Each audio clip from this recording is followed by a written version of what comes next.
కరూర్లో జరిగిన తొక్కిసలాట ఘటనలో మృతి చెందిన వారి కుటుంబాలకు సినీ నటుడు టీవీకే అధ్యక్షుడు విజయ్ పరిహారం ప్రకటించారు. బాధిత కుటుంబాలకు 20 లక్షల చొప్పున పరిహారం అందించనున్నట్టు తెలిపారు. గాయాల పాలై చికిత్స పొందుతున్న వారికి 2 లక్షలు ఇవ్వనున్నట్టు తెలిపారు. ఈ డబ్బు వారికి జరిగిన లోటును పూడ్చలేదన్న విజయ్ తాను బాధిత కుటుంబాలకు అండగా ఉంటానని హామీ ఇచ్చారు.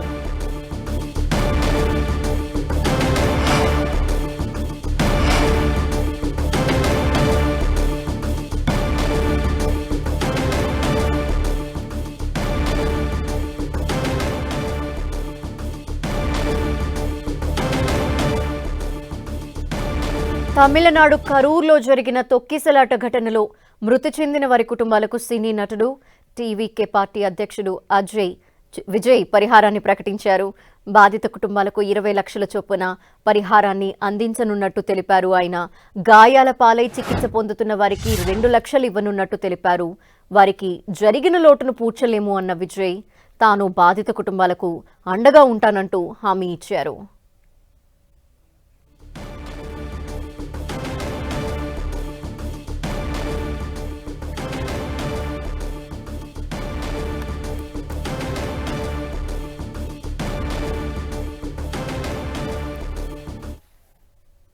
ఇక 10 టీవీ నుండి దేవకుమార్ మా ప్రతినిధి తమిళనాడు కరూర్లో ఏదైతే జరిగిన ఘటనకు సంబంధించి అక్కడి నుండి డీటెయిల్స్ అందించేందుకు సిద్ధంగా ఉన్నారు. సో దేవకుమార్. ధనలక్ష్మి, ఏదైతే తమిళనాడులోని కరూర్లో జరిగిన నిన్న పెను విషాదం తొక్కిసలాట ఘటన ఏదైతే ఉందో ఆ ప్రాంతంలోనే ప్రస్తుతం నేనున్నాను. ఇక్కడ చూడొచ్చు మనం, దీన్ని వేలుచామిపురం అని కూడా పిలుస్తారు. ఈ ప్రాంతంలోనే నిన్న విజయ్ తన ప్రచార సభను కూడా ఏర్పాటు చేయడం జరిగింది. ఇక్కడ మామూలుగా అయితే అతను 12 గంటలకి సభ జరుగుతుంది అనేసి ట్వీట్ చేయడం జరిగింది. కాకపోతే అతను 7 గంటలు ఆలస్యంగా ఆయన రావడం జరిగింది. దీంతో ఇక్కడ ఈ భారీగా జనసమీకరణ జరిగింది. దీంట్లో అనేక తొక్కిసలాట జరిగింది. తొక్కిసలాటలో మొత్తం 39 మంది మరణించడం జరిగింది. వాళ్ళలో 8 మంది చిన్నారులు, అదేవిధంగా 16 మంది మహిళలు, మిగతా మగవాళ్ళు. ఇలా 39 మంది మరణించడం జరిగింది. అయితే ప్రస్తుతం మనం ఈ స్థలంలో చూస్తే ఈ తొక్కిసలాట ఏ విధంగా జరిగింది, దీని తీవ్రత ఏ విధంగా ఉందనేది మనకు అర్థమవుతోంది. ఎక్కడ చూసినా కూడా వేల చెప్పులు కనిపిస్తూ ఉన్నాయి. అదేవిధంగా పార్టీకి జెండాలు కనిపిస్తూ ఉన్నాయి. అలాగే కొన్ని వస్తువులు అయితే నలిగిపోయి ఉన్నాయి. అంటే ఇక్కడ ఆ స్థాయిలో తొక్కిసలాట అనేది జరిగింది. అదేవిధంగా మన విజువల్స్ చూస్తే ఆ బండి ఏదైతే ఉందో బండి మీద దూకేశారు. అదేవిధంగా మనకు చెట్టు కనిపిస్తుంది విజువల్స్లో. ఈ చెట్టు పైన కూడా కొందరు ఉండడం జరిగింది. వాళ్ళు కూడా దూకేసి ఈ తొక్కిసలాటకు కారణమయ్యారు. అంటే అసలు వాస్తవానికి చూస్తే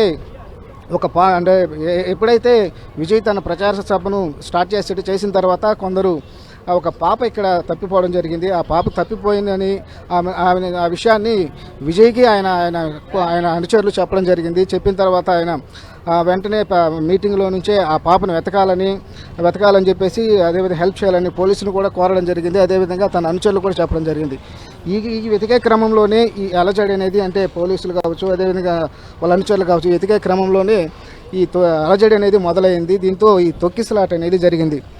దీంతో ఇక్కడ ఎవరైతే భారీగా అప్పటికే జనాలన్నీ కూడా వచ్చేసి ఉన్నారు. అంటే విజయ్కి తమిళనాడులో మంచి ఫాలోయింగ్ ఉంది కాబట్టి ఆయన్ని దగ్గరగా చూడాలి, ఆయన సభకు రావాలని చెప్పేసి రావడం జరిగింది. దీంతో ఈ ఘటన అంటే అనుకోని రీతిలో ఈ ఘటన జరగడం జరిగింది. అయితే ప్రస్తుతం మీరు చూపిస్తున్న కరూర్లో ఘటన జరిగిన ప్రాంతం అంతా కూడా అత్యంత భీతావహంగా కనిపిస్తోంది. అయితే మీరు అక్కడ ఎక్స్క్లూజివ్గా ఉన్నారు. అక్కడ ఈ ఘటన జరిగిన విషయాలకు సంబంధించి ఇప్పటివరకు ఎవరితో అయినా మాట్లాడారా? అంటే చాలా మంది వచ్చారు కాబట్టి. అలాగే ఈ ఘటనకు సంబంధించి కూడా చాలా విషయాలు చెప్తున్నారు, ఒక్కొక్కరు ఒక్కొక్క విధంగా. ఒకటి, విజయ్ అక్కడికి వచ్చిన టైంలో పవర్ కట్ అవ్వటము అనేది కూడా కొంత తొక్కిసలాట కారణం అంటున్నారు. అలాగే 10,000 మందికి పర్మిషన్ తీసుకున్న ప్లేస్లో 60 నుండి 70,000 మంది వరకు వచ్చారు, అందుకు కూడా ఒక రీజన్ అని కొంతమంది అంటున్నారు. అలాగే విజయ్ అక్కడ ఏదైతే పార్టీ మీటింగ్కి సంబంధించి ప్లేస్ అడిగారో ఆ ప్లేస్లో కాకుండా వేరొక ప్లేస్ని కేటాయించడం, ఆ ప్లేస్ కూడా ఇరుకిరుగ్గా ఉండటం, అందువల్ల కూడా ఇలా తొక్కిసలాట కారణమైంది అంటూ చెప్తున్నారు కొంతమంది. సో అసలు ఏమంటున్నారు అక్కడ ప్రత్యక్షంగా ఉన్న వాళ్ళు, ఏం చెప్తున్నారు? అయితే వాస్తవానికైతే ఈ రోడ్డు ఇరుకు రోడ్డుగానే కనిపిస్తోంది, 40 ఫీట్ రోడ్డుగానే కనిపిస్తోంది ఇది.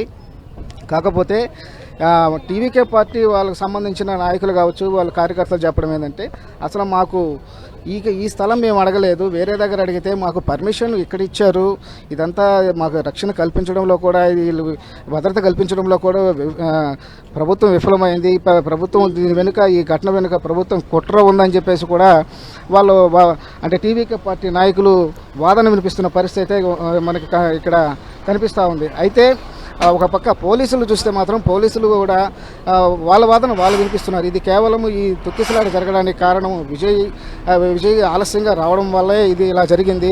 పర్మిషన్ కేవలం 10,000 మందికి తీసుకున్నారు, కాకపోతే ఇక్కడ చూస్తే 50,000 మందికి పైగా ఇక్కడ భారీగా జన సమీకరణ జరిగింది. అదే ఏదైతే చెప్పిన టైం ఏదైతే ఉందో ఆ టైంకి అనుచుంటే ఇంత జన సమీకరణ జరిగి ఉండేది కాదు. మేము భద్రత సక్రమంగానే కల్పించామని చెప్పేసి వాళ్ళు పోలీసులు కూడా చెప్తున్నారు. అలాగే పోలీసులు మరొక విషయం కూడా ఏంటంటే, మేము భద్రత కల్పించకపోతే ఈ ర్యాలీ ఏదైతే ప్రచార సభ జరుగుతుందో ఆ ప్రాంతానికి విజయ్ చేరుకునేవారు కాదు అనేది మేము స్పష్టంగా చెప్తున్నాము.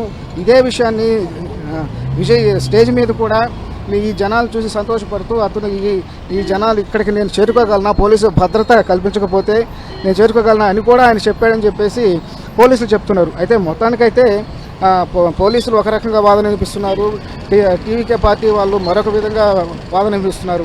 అయితే ఏదైతే మరికొందరు కూడా ఈ ఘటన జరిగిన సమయంలో కొంత కరెంటు కూడా పోయిన పరిస్థితి కూడా ఉందని చెప్పేసి కొందరు కార్యకర్తలు కూడా చెప్తున్నారు. అలాగే ఈ ఘటన జరిగేదానికి ప్రధాన కారణం ఇక్కడ ఏదైతే అంతకుముందు ఒక వ్యక్తికి కొంత దెబ్బలు అయితే అతన్ని ఈ అంబులెన్స్లో ఈ జనాల మధ్య నుంచే తీసుకొని వెళ్ళారు. కాబట్టి ఈ అలజడి మొదలైంది.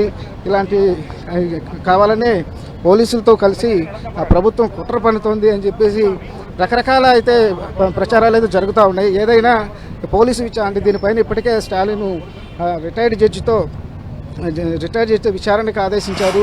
ఏకసభ్య కమిషన్ కూడా దీని మీద వేయడం జరిగింది. అరుణ జగదీశన్ అనే రిటైర్డ్ జడ్జి దీని మీద విచారణ చేపట్టారు. అలాగే దీనిపైన హోంశాఖ కూడా నివేదిక రాష్ట్ర ప్రభుత్వం అడిగింది. కాబట్టి ఆ నివేదిక వచ్చిన తర్వాత అసలు వాస్తవాలు ఏది, ఒకవేళ అసలు వాస్తవాలు అనేది కూడా బయటకు వస్తాయి. అదేవిధంగా ఇప్పటి వరకు చూస్తే ఏదైతే టీవీకే పార్టీ అధ్యక్షుడు విజయ్ ఎవరైతే ఉన్నారో అతని మీద కరూరు పోలీస్ స్టేషన్లో కేసు నమోదైంది. అదేవిధంగా వాళ్ళకి సంబంధించిన మరో 4 పైన కూడా అదే స్టేషన్లో కేసు నమోదు చేసిన పరిస్థితి కనిపిస్తుంది. అయితే మరోవైపు ఈ ప్రమాదంలో ఎవరైతే 39 మంది చనిపోయారో వాళ్ళందరికీ సంబంధించి కరూరు ప్రభుత్వ హాస్పిటల్లో పోస్ట్ మార్టం కూడా పూర్తయింది.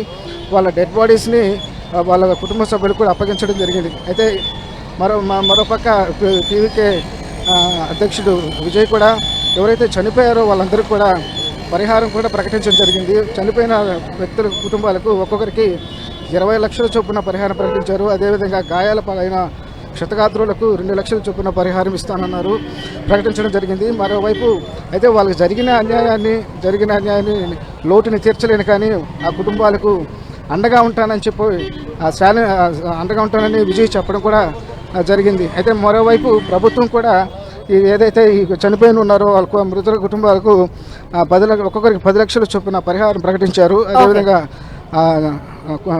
క్షతగాత్రులకు ఒక్కొక్కరికి ₹1,00,000 చొప్పున పరిహారం ప్రకటించడం జరిగింది.